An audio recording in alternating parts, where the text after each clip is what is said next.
আজকে private security guard এবং housekeeping ওয়ার্কারদের 13 দফা দাবিতে সর্বভারতীয় দাবি দিবস পালিত হচ্ছে সারা দেশব্যাপী। তার কর্মসূচির অঙ্গ হিসেবে আমরা ত্রিপুরা রাজ্যে দুটি union, Tripura private security guards union এবং সাফাই কর্মী ইউনিয়ন, দুটি ইউনিয়নের উদ্যোগে আমরা মাননীয় লেবার কমিশনারের নিকট এই দাবি সনদের ভিত্তিতে একটা ডেপুটেশন দেব। এখানে সমস্ত ভারতবর্ষে যত শ্রমক্ষেত্র আছে তার মধ্যে সবচেয়ে বৃহত্তর শ্রমক্ষেত্র হচ্ছে এই শ্রমক্ষেত্রটা। প্রায় 22,000, জাতীয় ক্ষেত্রে 22,000-এর উপর সিকিউরিটি গার্ডস এজেন্সি আছে এবং এদের অধীনে প্রায় 1 কোটির উপর মানুষ হাউসকিপিং এবং সিকিউরিটি গার্ড এখানে কাজ করে। আমাদের রাজ্যে যদি ধরি, আমাদের এখানে 16টির মতো রেজিস্ট্রিকৃত এবং আরও প্রায় 10 থেকে 15টা আছে রেজিস্ট্রিকৃত না। সব মিলিয়ে প্রায় 25টির উপর সিকিউরিটি গার্ডের এজেন্সি এখানে কাজ করছে। এখানে প্রায় 17 থেকে 18,000 শ্রমিক এবং হাউসকিপিং ওয়ার্কার এখানে কর্মরত অবস্থায় আছে।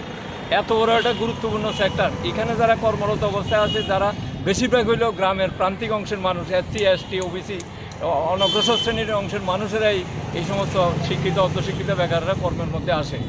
এই জায়গাটার মধ্যে সবচেয়ে বেশি শোষণ এবং নির্যাতনের শিকার হচ্ছে তারা, কি দেশের ক্ষেত্রে কি আমাদের রাজ্যের ক্ষেত্রে। 12 থেকে 14 ঘন্টা খাটুনি, মিনিমাম মজুরি। কালকে আমরা একটা মিটিং করেছি, দেখলাম তারা এজেন্সি বলছে তাদের মজুরি দেওয়া হলো 6,000 টাকা।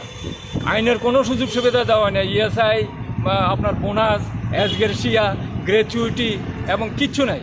এমনকি তারা যেখানে ডিউটি করে ভীষণ অমানসিকভাবে ডিউটি করতে, বসার একটু জায়গা নেই, মানে পরিশ্রুত পানীয় জলের জায়গা নেই, মহিলাদের কাপড় ছাড়ার মতো কোনো ব্যবস্থা নেই, সেখানে কোনো বিশ্রামাগারের ব্যবস্থা নেই, অত্যন্ত নিপীড়ন সেখানে। একদিকে তাদের হাজিরা মজুরি অত্যন্ত কম, অন্যদিকে মানসিক এবং শারীরিকভাবেও তারা বিভিন্নভাবে নিগৃহীত হইতেছে এবং কথায় কথায় কিছু বলতেই পারে না সাহস করে।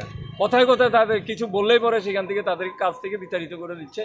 কোনো অ্যাপয়েন্টমেন্ট লেটার দেয় না, কোনো ধরনের পরিচয়পত্র দেওয়া হয় না। এই যে অবস্থা, এই অবস্থার ভিত্তিতে আমাদের এই সংগঠন গড়ে উঠেছে 2012 সালে 28শে আগস্ট অন্ধ্রপ্রদেশে। সেই প্রতিষ্ঠা দিবসে প্রতি বছর 28শে আগস্ট আমরা সর্বভারতীয় ক্ষেত্রে দাবি দিবস আমরা পালন করছি। এখানে এক দফা